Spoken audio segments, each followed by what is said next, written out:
Message that said in a divided house that they want us all to work together.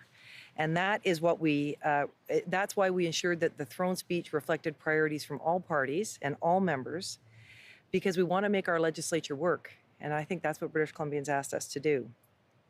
Unfortunately, it's not something that we've seen other parties want to do. And that's going to be a real problem. So I know that the NDP have secured a deal with the Greens to get the numbers that they need to topple the government and reject the throne speech and a confidence vote. And I accept that that's likely what's going to happen tomorrow. But for the stability of British Columbians, I would say we should work to deliver a government that works. None of us should want to take the risk that an election could be called. And none of us should take the risk that we want to see British Columbia continue to struggle with instability. What we should do instead is listen to British Columbians and make every possible effort that we can to work together. And that means having a government, whoever's in government, that's willing to collaborate on all sides. It's unfortunate we haven't seen that collaboration from the other sides of the House, from the Greens and the NDP so far. But I think it's in the interest of British Columbians that we really, that we work hard to listen and make our best effort to hear British Columbians find a way to work together. I'm sorry we haven't seen that so far, though. Now I'm happy to take your questions. So let's start with Binder. We'll go to Rob. In your insight, you're going to tomorrow, we'll have a conversation possibly with the LG in the next couple of days. Where do the advisors on election and whether this should be It's not my intention to advise her whether or not she should call an election. That's her decision. Here's what I do know is in these conversations between a premier and a lieutenant governor at moments like this, she will probably ask me some questions. And if she asks me, do I think this legislature is working or do I think that it can work? I got to be honest. I mean, you've seen what I've seen this last week. It isn't working. There is no effort on the part of either party to want to work together. There's no effort to try and collaborate. This isn't a working legislature. And I don't think, I haven't seen any evidence that it could work. I mean, I know that they have the numbers to topple the government and to take power, but I haven't seen any evidence that they have the numbers that they need to actually govern. And that was confirmed by the Speaker today. So if she asked me about that, that's the advice that I'd have to give her, because, you know, it has to be an honest conversation. Like Andrew Weaver? He may change his mind about that next week, you know, or tomorrow. No. My obligation is to meet with her, inform her of my intentions, and obviously to have a conversation with her if that's what she chooses to have with me. And as I said, if she, you know, she's probably going to, I'm guessing about this, but she's probably going to ask me if I think the legislature is working. Do I think it's stable? Because that's her primary obligation in this, is to make sure that we have a stable legislature that can work, and a legislature where the principles of our democracy are being respected. That's what she's going to probably be most interested in talking about. And my honest answer to that is, I mean, you've all seen this. All British Columbians have been watching this all week. It is not a functional place. And the Greens and the NDP just aren't interested in collaborating. And I believe British Columbia has told us to do something different from that. They told us that we should work together, that we should find ways to collaborate, we should work across party lines.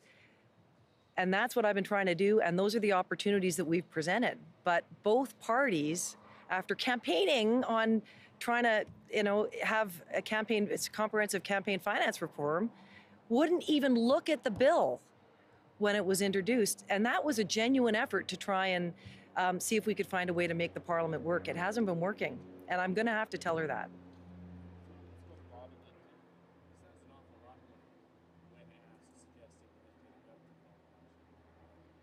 No.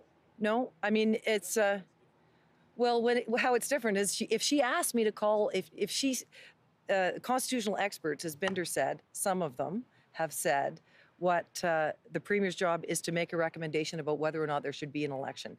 It will be her decision about whether or not she makes that call. And, I'm going to let her make that call. But But Rob, if she asks me a question about what I think, I'm not going to lie about what I saw going on in this place this week. And I'm not going to be able to lie about what I read in the speaker's letter. I'm going to have to give her an honest answer. But your two choices are generally to suggest you call upon the next leader to form government, or suggest that she dissolve Parliament and call an election. So by saying you don't think Parliament can function, you're essentially saying call another election. No, Rob, the Premier has three choices. One is to do one of those two things, and the other is to offer the advice, have the conversation with her, tell her what I am doing, but leave it to her to make that decision. That is a well-acknowledged third option that the Premier has, widely acknowledged. But You're the Lieutenant Governor who listens only to her First Minister, and you are her First Minister. But further to Rob's point, are you not basically advising the fact of basis? Because I think this place came up here, she'll take that as advice to dissolve the legislature. well, if she asks me that question, am I supposed to lie, or should I just say I'm sorry, Your Honor, I can't talk about that? I have to answer the question if she asks me. Well, look, I'm going to leave the decision to her. And if whatever questions she asks me, if she asks me any, and she may not, I'm going to have to give her honest answers to those questions. And you guys have all seen what's been going on in this legislature this week. You've all read the letter from the Speaker. There's just, it's hard to deny that this place is working now, or hard to suggest that this place is working now, and hard to suggest that it would be working in the future. I don't see that path there. So, as I said, she may not ask me any questions. If she does ask me any questions, I'm not going to lie to the Lieutenant Governor, and I'm not going to make it up. So we'll go to Richard next.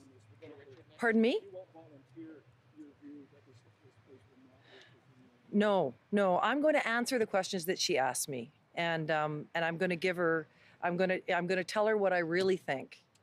But as I said, I don't have any intention, and I've stuck with this since the election result, of trying to direct the final decision that she makes. All I can do is offer her my observations about this if she asks for them. Christy Clark speaking to reporters in Victoria, saying that she wants the new legislature to work, but she is well aware that her minority government is likely to topple as early as Thursday. She says for the stability of the province, there should be an effort to work together. The Greens have a deal with the NDP to topple the Liberals and take power, and that could happen very early in the session. The Lieutenant Governor could play a key role in how this all rolls out. If the government falls quickly, she has to decide if the NDP and Greens should attempt to form government or if there should be yet another election.